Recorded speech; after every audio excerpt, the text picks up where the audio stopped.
Number one, you're swimming towards an island. And the island is when you get your money. Yeah. But at some point, you're going to be able to see the island because for 10 years you haven't seen it, but now it's in the distance and you're going to get there. When you get there, what does success look like? What are you going to do? What's going to happen? I mentioned it before we came on, but a lot of entrepreneurs, when they exit, they go through depression because everything just turns off. And a lot of people think success and wealth is about going to the Bahamas and sitting on the beach for a month.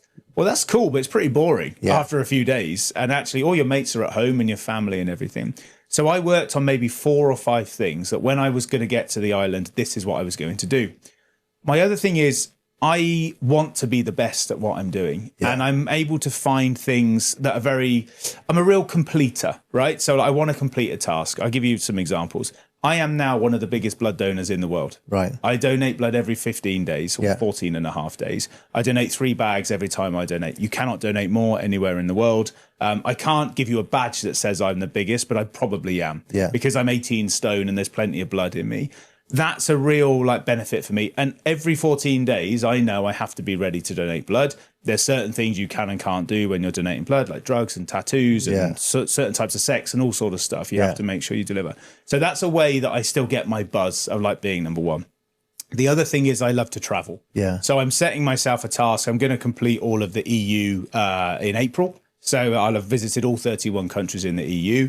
And then I'll go and do the European Union, and then I'll go and do Europe. But that includes Belarus and Russia and starts to get a little bit more dangerous, which is 48 countries or something. So I'm setting myself constant tasks. Now, I bought a farm when I retired because I wanted my kids to be outside and be there.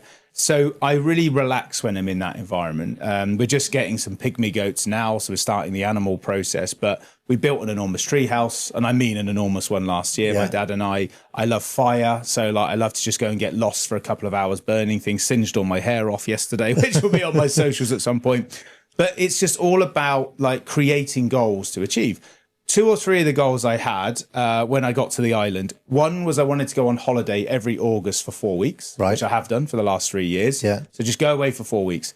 Amazing thing to do because holidays for me were always very short. Yeah. And for 10 years, I pretty much didn't go on a holiday.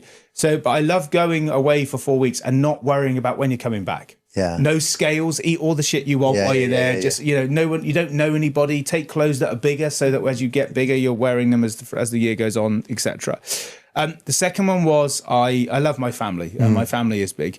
The biggest problem my family has is on Christmas Day now, there are 72 immediate members of my family. Jesus Christ. Council estate, they breed quickly. Yeah, they have no TVs. No one has a house big enough for 72 people to go. So last Christmas, and this was a big thing for us, I called all my aunties, who are the ones that run the family, and I said, I want to hire an entire hotel and I want everyone to go there for Christmas dinner and stay over for the night and drink, and I will pay for everything. Yeah. But I knew that even though it's a lovely idea, it was changing the traditions of Christmas for many people. Yeah, of course. Anyway, they all said yes.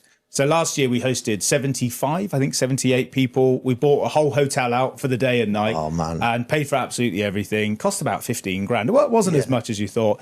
Bought all the alcohol, literally everything. An amazing day and something we'll remember for a long, long time. And then also, now that we have the farm and we have a big space, we occasionally like to host. We're not big hosts generally, but the other idea I had was hosting my own jamboree, for want of a better word, like a summer party. Right. So we did it last year. So we got a huge hog roast. We got 2 bouncy castles. We got all these face painting stands. We had 150 to 200 people come to our farm that were friends and family and kids and everything. But you see, all of those are goals that I could achieve and things that I could do. So that's how. So you set them. You set them based on the vision of the island. Yes. And you started to put plans in place as to what you did when you got onto the island. Yes. I understand. And I love going back to when I was 16 with the private school girls. I love organising things. Yeah. So spreadsheets and organisations. I am really good at that. And because of my relentlessness, I can't stop until it's fixed. Yeah. And so it's our 40th birthday this year, my wife and I. We were born one day apart, for anyone that believes in fate, and met at university, as I mentioned.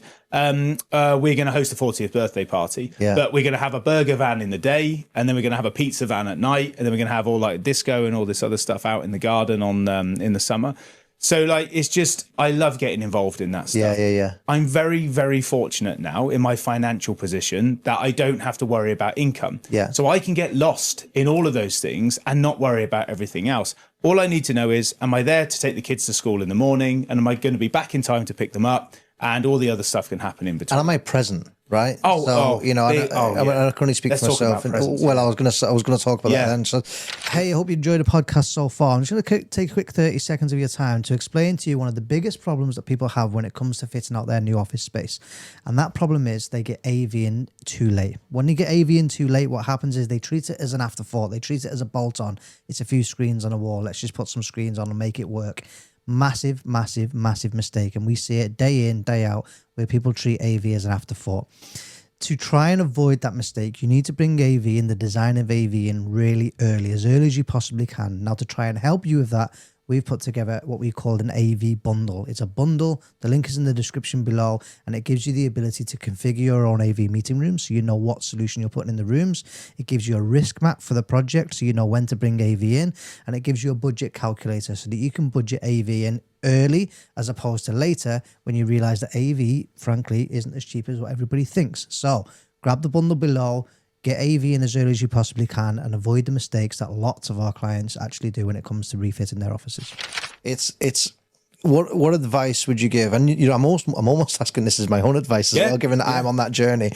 What advice would you give? Because everyone, the founder, the entrepreneur, they think of the exit, they think of the island, right? And a lot of people have said, look, don't forget the journey, because the journey that you're on is really important. You need to be present. Don't forget your kids at home. Don't forget you got a wife at home.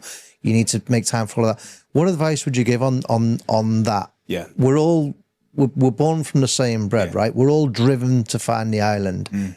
What advice would you give on the journey and on being present? I can't pretend I was brilliant through that journey because I just worked. And I really mean this. There's nothing glamorous about what I've just described in the last 10 years.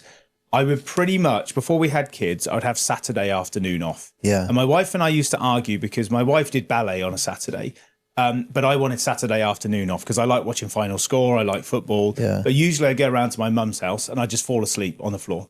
Every hour outside of that I was working.